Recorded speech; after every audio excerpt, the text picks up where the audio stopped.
Bonjour, bonjour à toutes, bonjour à tous. Merci de nous rejoindre à l'occasion de cette journée organisée par Parlons RH, qu'on remercie pour la qualité des échanges qu'on a entendus tout au long de la journée. Puis c'est pas fini, il reste encore deux webinaires après le nôtre. C'était une journée qui était placée sous le thème We Love RH. We Love RH, ça sonne un peu comme des tentatives ou des propositions pour préserver des bonnes relations entre employés et employeurs, ou peut-être les réconcilier aussi. C'est un thème qui nous parle chez Neocase, puisque nous cherchons, et comme notre slogan l'indique, à offrir, à proposer des services RH que l'on a qualifiés de Loveable. Il est 16 heures, vous l'avez compris, vous avez rejoint le canal de Neocase, soyez les bienvenus. Je suis Emma Reverso, je suis Head of Marketing et Product Marketing chez Neocase, et aujourd'hui je suis très contente d'être accompagnée de Magali Perrin, Product Owner au sein de BNP Paribas. Bonjour Magali. Bonjour Emma, bonjour Frédéric, bonjour à tous. Donc, je suis en effet product owner au sein de l'IT de BNP Paribas. Et donc Magali, tu es venue accompagnée de Frédéric Pichot. Bonjour Frédéric. Bonjour Emma, bonjour à toutes et tous, bonjour Magali. Et moi, je fais partie des équipes ressources humaines de BNP Paribas. Voilà, deux représentants donc de BNP Paribas aujourd'hui avec nous, issus de deux services, donc c'est d'autant plus riche d'avoir votre témoignage. Merci à tous les deux pour votre présence. On est ensemble pour 45 minutes.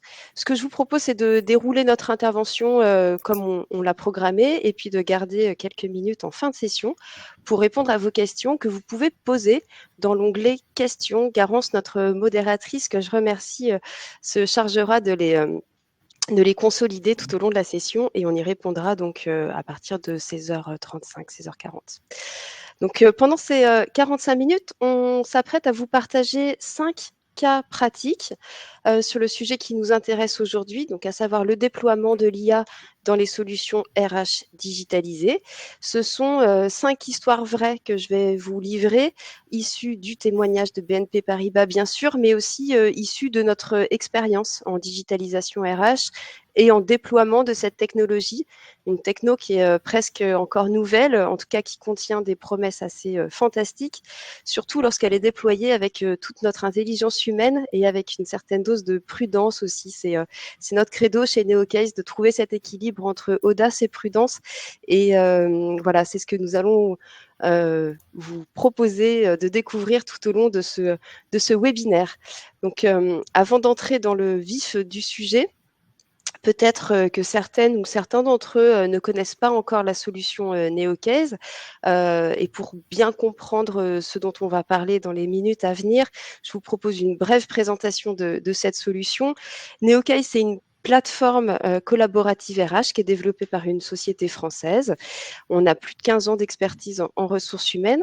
Nos clients sont français et internationaux. Vous pouvez voir quelques noms en bas de slide. Ils sont donc français ou internationaux, je l'ai dit. Parfois ce sont de grands comptes, parfois des entreprises de taille plus intermédiaire. Et ils travaillent dans des secteurs parfois stratégiques comme la santé publique, le secteur bancaire, l'énergie nucléaire, mais aussi dans d'autres secteurs très variés comme les transports, l'industrie, le commerce ou les services. Notre produit, il propose un portail multilingue personnalisé qui est destiné à vos employés, vos managers, mais aussi vos futurs employés, donc vos candidats retenus ou vos anciens employés, voire même vos prestataires, vos alternants. Et toutes ces personnes vont pouvoir trouver sur ce portail l'information RH dont ils ont besoin, ainsi que des processus en self-service. On va revenir dessus assez largement, mais vous allez voir qu'à chaque étape de ce portail, en fait, et de ces processus, l'IA est intégrée pour fluidifier les échanges entre employés et employeurs. Chez certains de nos clients, ce portail et cette information, elle répond déjà à 80% des questions que peuvent se poser les employés. Donc, où vont les 20% restants, allez-vous me demander? Eh bien, ces 20% restants, en fait, ils sont plus rapidement traités grâce à deux autres piliers de la solution. D'abord, une gestion collaborative des demandes en back-office par les gestionnaires RH, et aussi par des processus digitalisés qui sont proposés aux employés. Un de nos grands points forts, c'est que ces processus, ils peuvent être créés et maintenus directement par les services RH, notamment lorsque la réglementation évolue, on sait qu'elle évolue souvent, le fait que notre solution soit no-code et ne requiert donc pas de développement, seulement du paramétrage, fait que les services RH peuvent maintenir les processus eux-mêmes. Alors à propos de paramétrage, NeoCase propose aussi près d'une cinquantaine de processus pré-paramétrés. Ils tournent autour du parcours collaborateur, mais aussi de la gestion de la diversité et de l'inclusion, ou des sujets beaucoup plus prosaïques comme la demande d'une place de parking ou d'un jour de télétravail. Ces processus, on les a designés tout au long de notre expérience et de nos nombreuses implémentations, ce qui nous amène à vous proposer un paramétrage prédélivré qui vous reste juste à personnaliser. La solution NeoCase permet aussi de gérer le dossier collaborateur, c'est-à-dire que le produit va stocker et organiser la documentation RH des employés en toute conformité, bien sûr, et avec la RGPD, on est tout à fait conforme aux réglementations en vigueur. Et toutes ces opérations vont être accessibles depuis le portail, je vous en ai parlé, mais aussi, c'est des applications qui peuvent être intégrées à votre portail existant ou à un chatbot ou encore à une application mobile pour vos salariés de terrain ou en déplacement. Alors, je vais prendre un petit cas d'usage pour illustrer rapidement tout ça. Pour un candidat retenu, par exemple, il va pouvoir accéder à un portail personnalisé, trouver l'information dont il a besoin à l'intérieur de ce portail, envoyer ses documents au RH, signer son contrat de travail en ligne, poser ses questions, interagir dans les bons délais et avec la bonne personne au sein des services RH. On est aussi en capacité de modéliser toutes les formes d'organisation opérationnelle, que vous soyez international, décentralisé, que vous ayez un centre de services partagé ou non. On est très flexible et on est parfaitement intégré avec les grands HCM du marché tels que Sopra, Cegid, SAP SuccessFactors, Workday et tant d'autres. Donc, on a une forte capacité de personnalisation et c'est au cœur de notre solution. Voilà pour la présentation de NeoCase. Maintenant que tout le monde est bien assimilé, a bien assimilé la puissance de notre solution et que vous êtes initié au périmètre de notre produit, on va pouvoir entrer dans le vif du sujet avec notre premier cas d'usage et le témoignage de BNP Paribas. Donc Frédéric, Magali, vous étiez tous les deux aux manettes du déploiement de l'IA dans la plateforme RH de BNP Paribas. Est-ce que vous pourriez peut-être commencer par nous présenter l'organisation RH au sein de BNP, s'il vous plaît? Oui, Emma. Alors déjà, juste en préliminaire, avec Magali, nous sommes ravis de pouvoir intervenir à vos côtés pour vous présenter notre expérience client. Et effectivement, il nous a semblé important de vous dire comment on était organisé au sein de BNP Paribas, puisque BNP Paribas en France, c'est environ 60 000 collaborateurs. Et nous avons l'avantage et la particularité de pouvoir gérer la partie gestion administrative et la paye de l'ensemble de ces collaborateurs qui font partie à la fois de BNP Paribas SA, mais aussi des filiales. Et nous avons une entité dont l'acronyme que vous voyez est RHG Gap, qui est en fait un service partagé sur la gestion administrative et la paye pour l'ensemble de ses collaborateurs, basé à la fois sur Pantin en majorité, mais également sur Mérignac. Et donc, pour ce faire, pour nous aider dans ces travaux, eh bien, nous avons un portail dont on reparlera tout à l'heure, un portail qui nous permet d'être en workflow avec l'ensemble de ses collaborateurs. Et c'est important parce que qui dit 60 000 collaborateurs dit plusieurs sociétés, 22 sociétés clientes, avec parfois des conventions collectives qui sont aussi différentes. Donc, il faut que nos analystes, côté RHG Gap, puissent eh bien, changer de casquette en fonction de qui ils ont en face d'eux en termes de collaborateurs. Donc, ça, c'est important. Et puis aussi, un autre point important, les chiffres clés, puisque qui dit portail à destination des salariés dit également, Emma en a parlé tout à l'heure, une base de connaissances pour nos salariés, pour les accompagner dans leur démarche, pour justement qu'on motive le self-care auprès de ces salariés. Et à ce titre, nous avons créé à peu près 3000 articles qui sont associés à cette base de connaissances qui permet de répondre à leurs questions au préalable avant une demande. Et pour vous donner un ordre d'idée, en termes de consultation et le succès que le peut apporter cette consultation d'articles, c'est environ 350 000 articles qui ont été consultés. En tout cas, le top 10 des articles consultés a donné lieu à 350 000 consultations en 2024. Voilà, c'est pour vous donner un ordre de grandeur de l'utilité de ce portail. Voilà. Des chiffres impressionnants. Merci Frédéric. Donc vous avez implémenté NeoCase en 2014, il y a un petit peu plus de 10 ans. Est-ce que vous pouvez nous rappeler pourquoi vous avez déployé cette solution et puis qu'est-ce qu'elle vous a permis de faire et d'obtenir exactement? Oui, donc comme je l'ai dit précédemment sur le slide d'avant, c'est vrai qu'on travaille avec vous depuis 2014, donc voilà, c'est pas négligeable. L'objectif, il y en avait plusieurs. Déjà, c'était fiabiliser la gestion des démarches RH et certains processus, de manière à ce qu'on parle le même langage, quel que soit l'analyste qui traite la demande d'un salarié. Donc ça, c'était important. Évidemment, tracer et sécuriser les échanges, puisque vous doutez bien que quand on parle de la gestion administrative ou de la paye d'un collaborateur, il faut sécuriser l'ensemble de ce dispositif. Favoriser l'autonomie des salariés, ça c'est vraiment un de nos souhaits.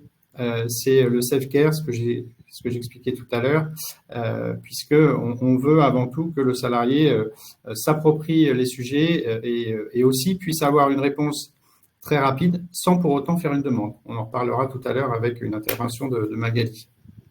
Améliorer la productivité, évidemment, avec la digitalisation et l'automatisation. Et puis enfin, l'homogénéisation des réponses que nous apportons aux salariés. Comme je le disais, on doit changer de casquette en fonction des salariés, si c'est un salarié de la SA ou si c'est un salarié de la filiale, par exemple, et donc nécessiter, pour ces raisons-là, d'être homogène dans nos réponses. Et je laisse la parole à Magali pour les résultats. Alors, merci Frédéric. En effet, la plateforme a été lancée il y a 10 ans et après 10 années d'utilisation, les résultats sont probants. La solution est vraiment adaptée à nos utilisations et on observe une amélioration donc, de la qualité, de la rapidité de traitement des demandes. Pour les salariés, on a à peu près 50% des demandes qui trouvent réponse dans le contenu justement de la base de connaissances des 3000 articles rédigés. C'est-à-dire que le collaborateur, le salarié, en consultant ces articles, évite de solliciter les gestionnaires RH pour poser ces questions. Au fil de ces 10 ans, on a digitalisé environ 20 processus métiers, dont certains sont en libre service sur le portail des salariés. Par exemple, la génération d'attestations. Si le collaborateur a besoin d'une attestation, certaines attestations sont disponibles en quelques secondes depuis son portail. Le collaborateur peut également mettre à jour ses données personnelles, demander un avenant à son contrat de travail.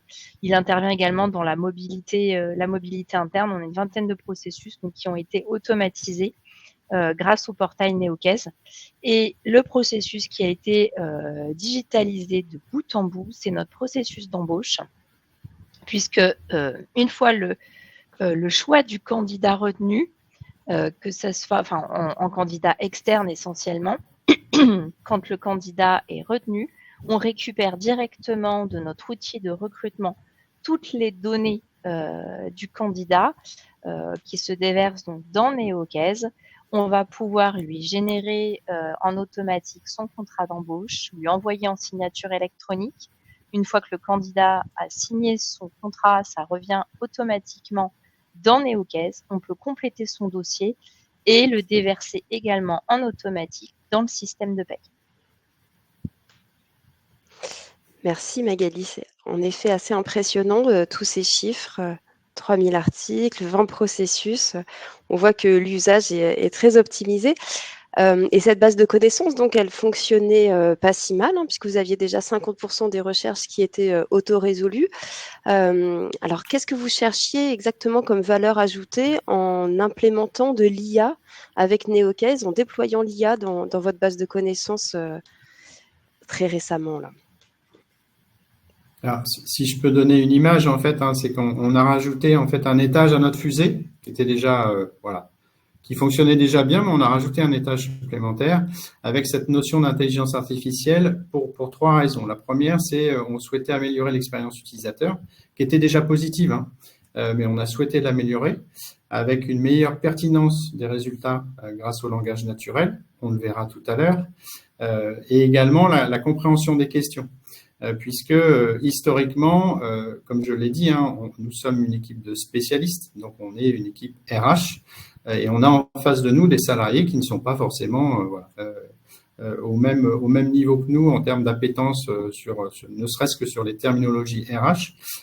Donc, nécessité de prendre en compte ce point-là. L'optimisation de la gestion et de la base de connaissances, ça va aussi par le traitement de cette base de connaissances, hein, puisque je vous l'ai dit tout à l'heure, 3000 articles, ça nécessite quand même une maintenance importante, une mise à jour importante. Et donc, on a vu avec l'IA, eh bien, un avantage, c'était de faciliter la maintenance pour les gestionnaires RH. Et puis également, toujours on a cet objectif de réduire les demandes de la part de nos salariés en améliorant le partage de connaissances. Et enfin, le dernier point, c'est la résolution des limites des recherches traditionnelles. On vous a donné l'exemple des terminologies RH qu'on pouvait retrouver dans plusieurs articles. Voilà, le mot congé, par exemple, ça c'est quelque chose qu'on pouvait retrouver dans plusieurs articles, d'où la nécessité en tout cas, d'où l'intérêt d'appréhender le sujet de l'intelligence artificielle et de voir, par rapport à ce qui existait aujourd'hui, comment ça pouvait se faire dans la base de connaissances. Et on vous donnera un exemple également tout à l'heure. Et puis également, ce que je disais tout à l'heure, c'est que le salarié ne connaît pas forcément notre vocabulaire RH, et donc, du coup, il fallait s'adapter aussi à nos salariés. Voilà. Donc maintenant, l'outil peut en quelque sorte lire entre les lignes. C'est exactement. Et puis, je vous donnerai un exemple tout à l'heure qui est assez, je trouve, marquant et qui illustre bien ce que tu dis, Emma. Ok, un petit peu de suspense encore. On va parler voilà, un petit peu de teasing. un petit peu de teasing. On va parler méthodologie de projet avant d'avoir les résultats exacts. C'est un projet qui s'est déroulé à l'automne dernier et vous avez suivi tout au long du projet une méthode collaborative singulière qui a très bien fonctionné. Est-ce que vous pouvez un peu nous parler de la méthode que vous avez mise en œuvre chez BNP Paribas ? En effet, Emma. Alors, ça fait quelques années déjà que nous travaillons avec la méthode agile, qui fonctionne plutôt bien. Donc, on a repris la même méthode sur ce projet de mise en place de l'IA. Donc, méthode collaborative, embarquant les différents acteurs du projet, que ce soit des responsables RH, des collaborateurs de l'IT, des salariés testeurs, et les équipes professionnelles services de Neocaise, avec une co-innovation durant ce projet. Donc, durant la phase de paramétrage et de test, on avait des ateliers très courts, mais des ateliers tous les 2 jours qui permettaient de récolter le feedback des utilisateurs testeurs et parfois même en live de modifier le paramétrage. On a eu une implémentation très rapide puisque les premiers échanges ont débuté en septembre et on a livré la mise en place de l'IA, l'utilisation de l'IA pour le portail des collaborateurs à fin novembre. Bravo. Et une autre Oui, pardon Frédéric, je t'écoute. Oui, si je peux juste rajouter quelque chose par rapport à ce que dit Magali, pour avoir fait partie de ce projet, moi ce qui m'a bluffé, c'est aussi à certains moments la capacité de Neocase à pouvoir faire des modifications quasiment en temps réel pour qu'on voit justement la pertinence de la mise en place de ce dispositif. Ouais, c'est vrai que les équipes de Neocase ont l'habitude, sont à l'aise avec la culture de la co-innovation client. Et je te remercie de relever ce point parce que c'est issu aussi d'une longue expérience de co-innovation technologique avec nos clients pour répondre toujours au plus près des vrais besoins, en fait, de la vraie vie, hein, puisque ça ne sert à rien de déployer des solutions qui ne parlent et qui ne servent pas. J'allais venir à une autre méthode que vous avez déployée, qui est tout aussi intéressante, c'est celle de la conduite du changement. Est-ce que vous pouvez nous donner quelques petites indications là-dessus? Comment est-ce que vous avez accompagné le changement dans vos équipes?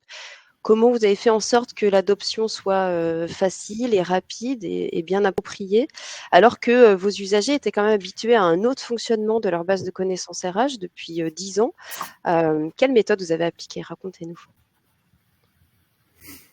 Alors, la méthode, c'était déjà dans un premier temps, quand on était en phase de recette, on a fait appel à des salariés, voilà, pour qu'ils nous fassent part de leur avis, puisque pour le coup, c'était des salariés qui n'avaient pas de connaissances, en tout cas pas tous, de connaissances RH, de termes RH, et qui ont vraiment joué le jeu avec nous pendant toutes ces semaines. Donc ça, c'était important déjà, d'avoir un peu leur retour, leur feedback. Et puis également, de pouvoir, parce que oui, notre point d'attention, c'était, comme c'est indiqué, hein, et comme tu disais Emma, on a des habitudes qui sont bien ancrées. Et donc, voilà, quand on déplace un peu le modèle, il y a nécessité de faire attention sur, aujourd'hui, en tout cas hier, on avait un outil qui était pertinent. Demain, avec l'IA, voilà, on le veut encore plus pertinent. Donc, nécessité d'accompagner le changement auprès des équipes, auprès des salariés, d'accompagner la transition, on le verra tout à l'heure dans l'exemple, et bien avec un certain nombre de questions qui sont prédéfinies. Et c'est vrai que hier, les collaborateurs étaient habitués à faire la recherche par mots-clés, puisque c'était notre mode de fonctionnement au travers de notre base de connaissances et les articles. Aujourd'hui, on leur demande de poser des questions. Voilà. Donc, nécessité d'accompagner à la fois sur le portail pour leur expliquer déjà la mise en place de l'intelligence artificielle, de comment ça va se passer, de les accompagner sur le fait que on les invite à poser des questions et non plus des mots-clés. On a aussi eu comme relais toutes les lignes RH de BNP Paribas SA et des filiales. Ça, c'était important. Et puis également de démontrer la valeur ajoutée de l'IA en apportant très rapidement au travers d'une question et des réponses, eh bien, la pertinence de ce mode de fonctionnement. Et on le verra tout à l'heure également. Donc voilà, donc des messages sur le portail pour accompagner les collaborateurs, également un accompagnement au travers d'un certain nombre de questions qu'on prédéfinit, des questions qui sont les plus fréquemment posées sur le portail, et qui donc ont permis à l'ensemble des collaborateurs, puisque ce dispositif a été déployé en une seule fois, c'est pour ça qu'on évoque le mot de Big Bang, pour l'ensemble des 60 000 collaborateurs. C'était aussi l'enjeu, hein, on n'a pas fait ça en séquence, mais pour l'ensemble des collaborateurs. Et aujourd'hui, les retours qu'on peut avoir sont très positifs, voilà, à la fois les retours de nos salariés, mais aussi des mini-RH. Alors, jetons maintenant un œil à cette fameuse solution et à votre portail employé chez BNP Paribas. Je vous laisse commenter ces images. Alors, je sais pas, j'espère que vous voyez bien les écrans. En tout cas, c'est un écran qu'on a choisi avec Magali volontairement. Donc, comme je vous le disais, hein, sur cet écran, donc qui est ni plus ni moins que une photographie de notre portail, vous avez sur le pavé de gauche, au niveau des informations qui indiquent que voilà, ça y est, on est rentré dans l'intelligence artificielle, on a changé notre dispositif. Ce petit rappel de l'IA est complété également sur le petit bouton vert que vous voyez sur la droite où il est indiqué recherche IA. Et puis, pour aider le salarié, on a, vous voyez, donc mis une petite question à côté de la loupe, voilà, pour lui faire comprendre qu'il faut qu'il pose une question dorénavant, complétée par les questions que vous voyez en dessous, qui sont les plus régulièrement posées par les collaborateurs. Et pour vous démontrer donc la pertinence de ce dispositif, on a mis une question qui n'emploie aucun terme RH, voilà, qui est même voilà, assez vulgarisé hein, en termes de questions. C'est « je souhaite bosser de chez moi ». Voilà. Et donc, on vous a mis en dessous les résultats instantanés, hein, puisque dès lors qu'on pose la question et qu'on clique sur recherche, on a instantanément une réponse où on voit très clairement la pertinence de la mise en place de ce dispositif avec « je souhaite télétravailler ». Et c'est ce que l'on voit. C'est exactement ce qu'attendait le collaborateur, avec là aussi quelque chose d'important, c'est que on a le titre de l'article et en plus, on a quelques lignes qui expliquent ce qu'il y a dans l'article de manière à conforter le salarié dans la réponse qu'on lui apporte. Merci Voilà Frédéric. l'illustration. Merci beaucoup pour ce premier cas d'usage. Donc l'accompagnement au changement, évidemment, c'est important dans toute transformation digitale ou autre. Mais un autre sujet vraiment crucial en matière d'intelligence artificielle appliquée aux ressources humaines, c'est la question de la sécurité, bien sûr, la sécurité des données. On en parle beaucoup et à raison. Vous vous en doutez, avant d'adopter notre solution de NeoCase, la BNP Paribas s'est assuré que le produit et les services associés remplissaient toutes les mesures de sécurité nécessaires. Est-ce que Magali, tu peux nous dire en quelques mots quels étaient vos points de vigilance particuliers? Peut-être que vous en aviez dédiés à votre secteur de la banque ou à vos politiques internes. Qu'est-ce que vous avez vérifié comme point de sécurité et de conformité? Alors tout à fait, Emma, nous sommes très prudents en effet sur l'utilisation de l'IA. Et une étude a été menée donc par nos équipes data et sécurité IT. La solution a été validée, en particulier parce que les articles qui étaient proposés donc suite à la recherche IA étaient restitués tels que rédigés par nos équipes RH. Donc pas de réponse générée par l'IA, ce sont les articles rédigés. Ces articles contiennent des données internes. Ce ne sont pas des données confidentielles, telles que des accords d'entreprise, des procédures internes. Donc, aucune réponse générée par l'IA et le risque d'hallucination est donc atténué. Ensuite, le projet était conforme aux exigences du groupe en termes de sécurité IT, puisque les données de BNP Paribas ne sont pas utilisées pour entraîner le modèle. Ensuite, le modèle a été implémenté sur une instance qui nous est dédiée, avec aucun échange de données sur Internet. L'utilisateur qui pose ces questions reçoit uniquement des liens vers la base de connaissances pour lesquelles il détient des droits d'accès. Donc, la juridiction est bien vérifiée, même si on fait une recherche via l'IA. Et ensuite, l'utilisateur est informé qu'il interagit avec une IA. Donc, toutes ces données nous ont permis de valider l'utilisation de ce mode de fonctionnement avec l'IA sur notre plateforme. Merci Magali. Écoute, tout ce que tu viens de citer fait partie des bons conseils qu'on avait envie aussi de délivrer aujourd'hui. Donc, je ne vais pas trop me répéter, mais en effet, si vous voulez déployer de l'IA sur vos outils RH, d'abord faites attention à bien choisir un fournisseur qui soit certifié ISO 27001. C'est une norme, un label qui engage en fait les fournisseurs à respecter des normes strictes et à mettre en place des audits, des contrôles rigoureux pour la sécurité des clients, donc votre sécurité. Choisissez ensuite une IA parmi toutes celles du marché, bien sûr, mais une IA qui garantit sur vos données la confidentialité, la sécurité et qui respecte les deux grands principes que tu as cités, hein, Magali. D'abord, que les données d'interrogation soient supprimées après usage et ensuite que les données des clients ne servent pas à alimenter les modèles de l'IA. C'est vraiment un grand pilier de la sécurité et de la confidentialité des données. Pardon. Et puis après, vous pouvez vérifier que toutes les données soient supprimées ou anonymisées automatiquement, que la gouvernance des données reste bien entre vos mains. Vérifiez aussi qu'on vous fournisse bien une documentation technique rigoureuse pour chaque point de conformité, que les instructions transmises aux utilisateurs sont très claires. Ça, c'est ce que tu as cité, c'est-à-dire qu'on doit prévenir les utilisateurs qu'il y a de l'IA dans le produit qu'ils utilisent.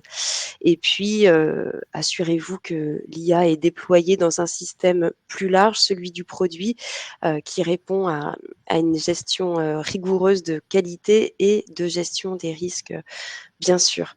Il est temps de nous tourner vers notre troisième cas d'usage. Comment minimiser les risques d'erreur? Comment se prémunir des biais algorithmiques, ces biais qui sont vraiment les bêtes noires quand on parle de déploiement d'intelligence artificielle? Alors, vous allez voir à NeoCase, on a longuement testé ces biais. On a appris à les repérer, à les comprendre et à les corriger. Tu en as cité un tout à l'heure, Magali, c'est l'hallucination. Euh, un biais, un risque très très important qui a été identifié rapidement par nos équipes de recherche et de développement. C'est donc l'hallucination, c'est un terme qui est utilisé en fait pour illustrer une réponse fausse ou une réponse trompeuse délivrée par les IA génératives. Comme vous pouvez le voir là sur le petit graphique que je vous ai partagé, selon les analystes, ces taux d'hallucination, ils restent encore relativement élevés, hein, entre 3 et 5% selon les IA du marché. Alors ça peut sembler peu, 3 à 5%, mais en matière de service RH et dans la mesure où on travaille dans un monde de réglementation, c'est impossible d'imaginer une telle marge d'erreur. On est tenu, et c'est normal, de délivrer une information juste et sur tous les sujets, les congés, les primes, les avantages, les clauses du règlement intérieur, tous les sujets RH. Et lors de nos tests chez NeoCase, on a constaté, nous aussi, cet effet d'hallucination avec parfois des interprétations des textes légaux qui pouvaient induire l'usager en erreur et l'IA générative qui pouvait donner une information exactement contraire à la bonne interprétation du texte d'origine. Donc c'est une leçon qu'on a tirée de nos tests et qui nous a servi à développer une grande fonctionnalité, peut-être l'application la plus attendue avec l'avènement de l'intelligence artificielle générative, hein, la fameuse Gen AI, à savoir l'agent virtuel. C'est l'agent qui est présumé pouvoir répondre aux questions courantes des employés en toute autonomie. Et chez NeoCase, afin de protéger vos employés de ces risques d'erreur, notre agent Neo, il fournit une réponse qui n'est pas détaillée, une réponse qui est complétée par un lien vers un article du portail. Et de cette façon, en fait, l'agent invite l'employé à aller chercher plus de détails et à aller trouver aussi ses réponses par lui-même. Cet agent, il existe aussi côté gestionnaire RH, ceux que vous appelez les analystes RH, Frédéric. Donc ces gestionnaires, eux aussi, ont leur agent qui va proposer non pas une réponse, mais une suggestion de réponse qui va devoir être corrigée, complétée ou validée une fois que les sources de cette réponse ont été vérifiées, une fois que son contenu a été validé par les services RH, on peut l'envoyer. Donc ça facilite la réponse, c'est une assistance à la réponse, mais ça n'est pas une réponse ferme. L'IA agit un peu comme un guide de haute montagne, par exemple, qui va vous montrer le meilleur chemin à prendre, le chemin le plus court ou le plus facile, mais l'IA va pas marcher à votre place. L'intelligence des utilisateurs est convoquée et elle reste à sa bonne place. Voilà, la sécurité ayant été traitée, la pertinence, la fluidité, tout ça, c'est vrai que ça ouvre des perspectives assez irrésistibles. Mais chez NeoCase, on pense aussi que pour que toutes ces avancées technologiques, elles soient vraiment utiles, il faut aussi qu'elles soient accessibles et même pour aller un peu plus loin, pourquoi pas inclusives. Donc, on va maintenant prendre un petit temps pour nous pencher sur notre quatrième cas d'usage, à savoir la place des employés de terrain dans cet enjeu de digitalisation RH, boosté à l'IA ou pas d'ailleurs. Euh, les employés de terrain, c'est qui? On les rencontre dans plein de secteurs, hein. C'est des employés qui n'ont pas accès à un ordinateur au cours de leur journée de travail, qui ne travaillent pas devant un bureau. Ils peuvent être agents hospitaliers, ils peuvent travailler sur des chantiers de construction, dans une boutique, et ils ont tout autant besoin de services RH que les autres collaborateurs. Donc, quelles solutions peut-on leur proposer? Chez NeoCase, on en a plusieurs dans notre besace. Je vais vous en présenter quelques-unes aujourd'hui qu'on a déployées chez nos clients pour répondre à la grande diversité des situations qu'on a pu rencontrer et des besoins qui nous ont été exprimés. Alors, première solution, c'est qu'on constate souvent que le mail, c'est un canal très intéressant et ça reste un canal très utilisé et préféré par beaucoup d'employés pour poser leurs questions RH. Or, c'est un canal qui coûte encore assez cher et pour réduire les coûts de gestion de ce canal ouvert, chez Neocase, on a développé une fonctionnalité qui intègre de l'IA et qui va venir comprendre et analyser le contenu de l'email entrant. De cette façon, en fait, le mail il subit une première étape de qualification automatique qui permet de transformer le mail en demande RH qualifiée pour être transmise au bon service et au bon gestionnaire, c'est-à-dire le gestionnaire compétent, disponible et qui sera aussi autorisé à répondre à cette demande. Est-ce que vous avez encore des emails qui arrivent, des questions RH qui arrivent par email, Frédéric, au sein de la BNP Paribas? Alors oui, ça peut arriver. Alors c'est pas ce qu'on souhaite évidemment hein, quand on met en place un portail. Ça peut arriver, voilà, mais c'est très très très très rare. Bon, merci. Deuxième fonctionnalité rapidement qui peut être intéressante aussi pour les employés de terrain, mais aussi pour les employés qui vont être en déplacement ou en mission en clientèle, par exemple, c'est l'application mobile qui permet d'avoir les services RH dans la poche et qui permet aussi, c'est une utilisation assez intéressante, de pouvoir formuler ces demandes avec la commande vocale. Par exemple, si vous maîtrisez pas bien l'orthographe, on va pouvoir interagir avec les RH avec la commande vocale de l'appli mobile. C'est un cas d'usage assez intéressant. Ça permet aussi aux managers qui ont des grandes équipes de pouvoir faire des demandes au nom de leurs salariés avec leur application mobile dans la main. Un petit exemple récemment, c'est ArcelorMittal qui a déployé l'appli mobile pour ses salariés parce qu'ils avaient constaté que les dispositifs type ordinateur partagé ou kiosque numérique, c'était finalement pas suffisant. Et puis dernière fonctionnalité, c'est l'IA qui permet de traduire instantanément les échanges entre les employés et les services RH dans toutes les langues proposées par le portail de Neocase. Donc il y en a 27. Ici, je vous ai mis un exemple en finnois, mais on peut le tester dans toutes les autres langues. C'est assez avantageux, là encore, pour les salariés qui maîtrisent mal le français ou alors qui ne le parlent pas parfois et qui souhaiteraient pourtant échanger dans leur langue maternelle. On sait que les sujets RH, ça peut être aussi des sujets sensibles, en tout cas très personnels toujours, et que on a besoin de nuances dans les interactions. Donc c'est quand même une autre qualité de service que de permettre à ses employés d'interagir chacun dans sa langue maternelle, le gestionnaire et l'employé. Là encore, on a pas mal de clients qui utilisent cette fonctionnalité, notamment aux États-Unis. Je vais accélérer un petit peu parce que je vois que le temps passe, mais on arrive déjà à notre dernier cas d'usage. Celui-ci, il va venir servir l'expérience collaborateur comme toutes les autres applications qu'on vous a présentées depuis le début, mais il va aussi être très intéressant en termes de gain de productivité opérationnelle. Vous allez voir qu'il augmente grandement l'efficacité de vos services. Alors ça tombe bien parce que ça fait aussi partie des promesses de l'IA du marché, hein, de renouer avec la productivité, de réduire les cycles de production, y compris la production de services. On va parler maintenant de l'Intelligent Document Processing ou en bon français la reconnaissance automatique de documents. Donc vous allez voir, c'est finalement assez simple.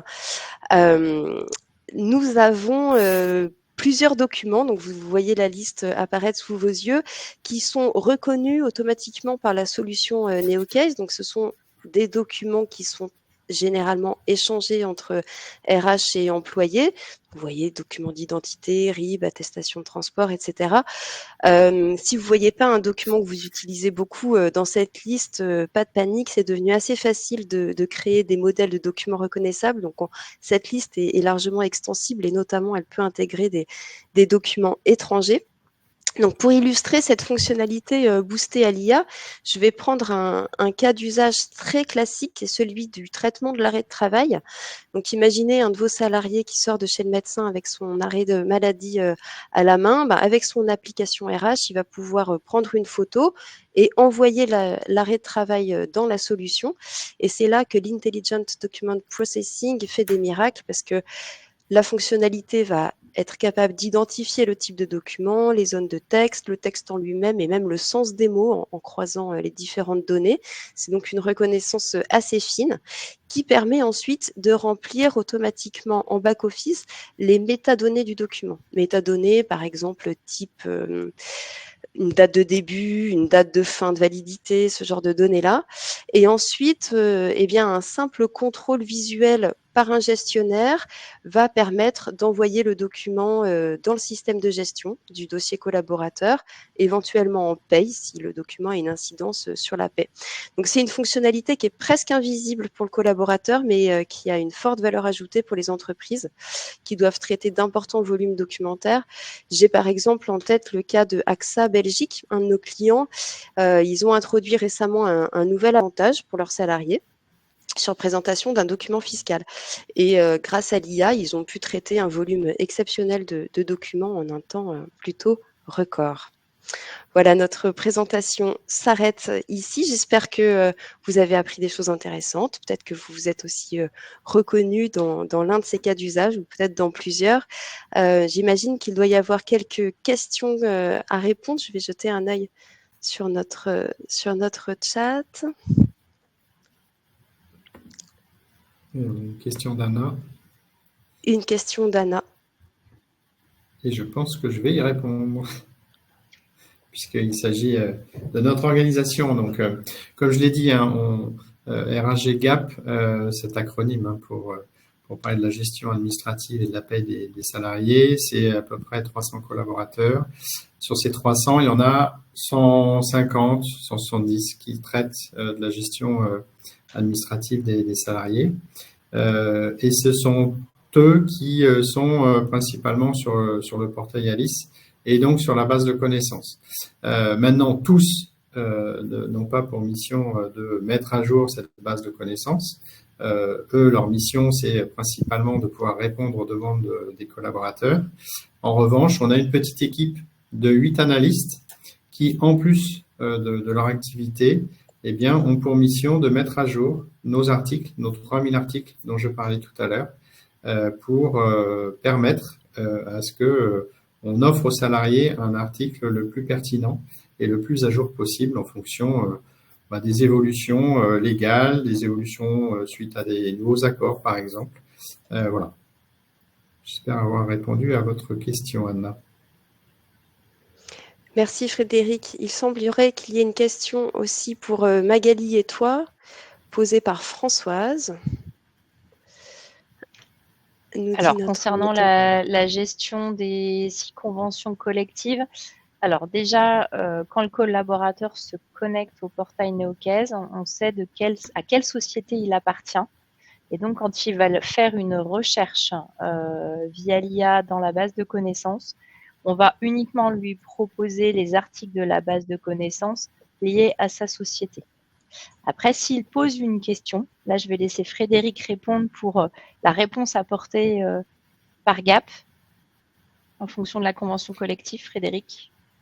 Donc là, effectivement, donc on a à disposition donc tous les accords qui concernent donc la totalité des sociétés. Et donc, on adapte notre réponse par rapport à l'accord et donc par rapport à d'où vient le salarié. Donc ça, c'est un préalable, c'est-à-dire qu'on s'assure d'où vient le salarié qui pose la question. Et après, derrière, donc on répond en fonction, là aussi, de son accord. Donc, on a le même dispositif, c'est-à-dire que c'est en automatique quand on est sur la base de connaissances et que le salarié pose une question pour donc avoir un article qui va lui apparaître. Donc là, comme le disait Magali, on est vraiment en fonction de sa société. Et si par contre on est sur là une analyse humaine, c'est-à-dire nos analystes, et ben, de la même façon, alors bien souvent ils ont l'expérience, donc ils connaissent par cœur les accords pour l'ensemble des sociétés. Donc voilà. Par contre, ils peuvent malgré tout, s'ils ont un doute, se référer aux documents qui sont à leur disposition. Merci Frédéric. Il nous reste 1 minute seulement pour répondre à une toute petite dernière question avant de conclure. On nous demande si l'IA reconnaît les faux documents ou les fausses déclarations. Alors, en fait, l'IA va venir comparer le document avec le modèle de document qui a été fourni à la base. Donc, si les modèles sont différents, il va pas reconnaître en fait le document. Après, il y a toujours cette étape de validation manuelle dans notre solution. Donc, la réponse est pour l'instant non, mais il y a des avancées technologiques majeures qui sont en cours, notamment autour des questions de blockchain et de sécurisation des documents RH. Donc, il y a des avancées en cours là-dessus. Et Sophie, si vous voulez bien, je vous propose de vous répondre plus précisément par mail, puisque le temps s'est déjà écoulé et il est déjà l'heure de vous quitter. Je voudrais remercier chaleureusement Magali et Frédéric pour votre présence à tous les deux. Et puis, merci aussi à tous les participants de ce webinaire aujourd'hui. Merci à vous. Merci à tous. Merci, très bonne fin de journée. Au revoir. Très bonne fin de journée. Au revoir.